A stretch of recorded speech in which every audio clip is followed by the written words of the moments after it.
रौनक तो अब पूरी तरह से विलन बन चुका है। जी हाँ दोस्तों, हम यहाँ पे बात कर रहे हैं कुमकुम भाग्य शो की।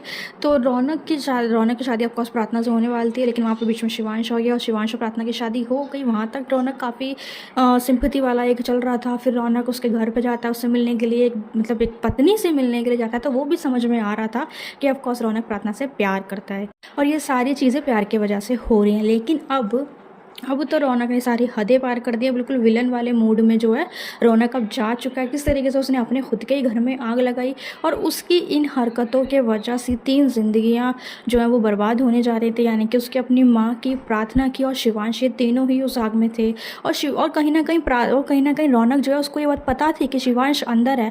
उसके बावजूद भी वो उसे बचाने की कोई कोशिश नहीं करता है। बस बाहर खड़े होकर देखता है कि हाँ, अगर कुछ हो जाएगा शिवांश के साथ तो और भी ज़्यादा अच्छा है, मुझे क्या, मुझे तो प्रार्थना मिल जाएगी।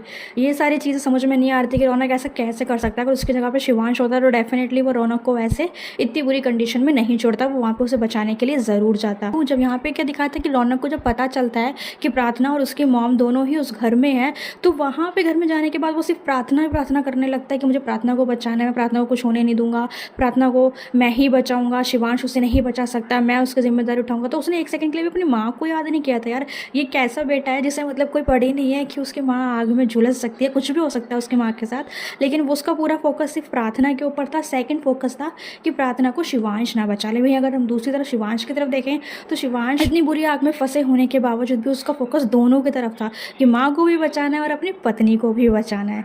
लेकिन रौनक ने सिर्फ प्रार्थना प्रार्थना ही किया। And I don't like this यार। जैसे कोई भी चीज़, मतलब कैसे कोई भी पसंद कर सकता है कि एक बेटा अपनी गर्लफ्रेंड को तो बचाना चाह रहा है, अपने प्यार को बचाना चाह रहा है, लेकिन अपनी माँ भी उसी जगह में फंसी हुई है, उसको उतना कुछ खास लेना देना नहीं है।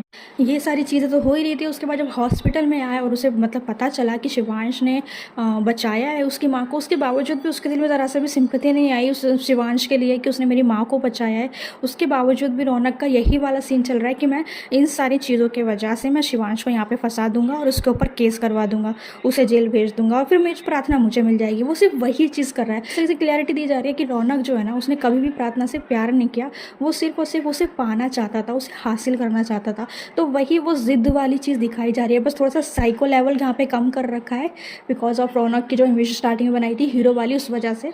लेकिन वो है पूरी तरीके से, एक तरीके से साइको ही दिखा रहे हैं, लेकिन साइको लेवल कम कर दिया है। क्योंकि अगर किसी इंसान के दिल में अब भी दया नहीं आ रही है ना कि उसने मेरी माँ को बचाया है मरने से और इतने टाइम तक हॉस्पिटल में वही उसके पास खड़ा रहता, उसका इलाज करवाया था, अगर दुश्मनी निभानी होती तो सही तरीके से निभा सकता था और उसी जगह पे वहाँ पे उन्हें छोड़ के आ सकता था।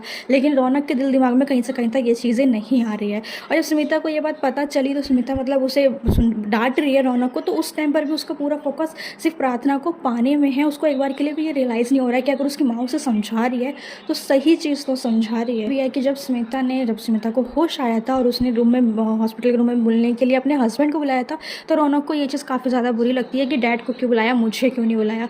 तो वहाँ पे भी मतलब चाइल्डिश वाला बिहेवियर रौनक की तरफ से देखने को मिल रहा है कि उसका फोकस इधर है कि डैड को क्यों बुलाया, मुझे क्यों नहीं बुलाया, मैं इंपॉर्टेंट नहीं रहा क्या, मैं ये नहीं रहा क्या।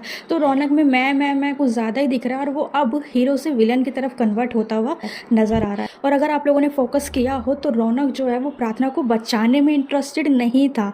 वो इस बात में उसका पूरा फोकस था कि प्रार्थना को शिवांश ना बचा ले, कि कोई और उसे ना बचा ले।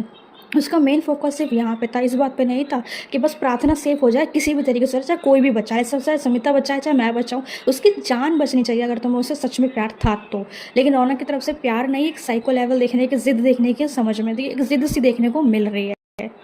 आपका इसमें क्या ओपिनियन है कमेंट सेक्शन में ज़रूर बताएं। और शिवांश और रौनक में से आपको कौन पसंद है कमेंट में बताना मत भूलना।